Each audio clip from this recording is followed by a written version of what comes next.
উপর হামলা কেন? হাদির উপর হামলা কেন? ইন্টারিম জবাব দে। ইন্টারিম জবাব দে। হাদির উপর হামলা কেন? হাদির উপর হামলা কেন? ইন্টারিম জবাব দে। জবাব চাই। ইন্টারিম জবাব দে। ইন্টারিম জবাব চাই। জবাব চাই। হাদির উপর হামলা কেন? হাদির উপর হামলা কেন? ইন্টারিম জবাব দে। ইন্টারিম জবাব দে। হাদির উপর হামলা কেন? হাদির উপর হামলা কেন? ইন্টারিম জবাব দে।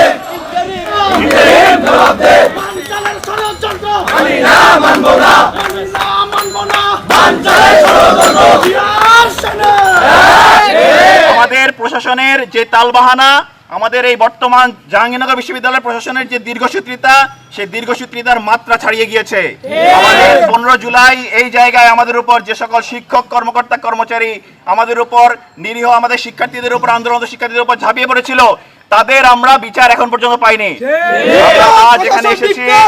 আমরা আজ এখানে এসেছি, আজ এই জায়গা থেকে আমরা মাননীয় উপাচার্যের সঙ্গে আমরা সাক্ষাৎ করব এবং আজ এইখান থেকে আমরা ঘোষণা দিতে চাই, আগামীকাল থেকে অনির্দিষ্টকাল পর্যন্ত যদি জুলাই হামলায় অভিযুক্ত শিক্ষক, কর্মকর্তা, কর্মচারীদের বিচার বাস্তবায়ন করা না হয়, আগামীকাল থেকে রেজিস্ট্রার ভবনে তালা ঝুলবে।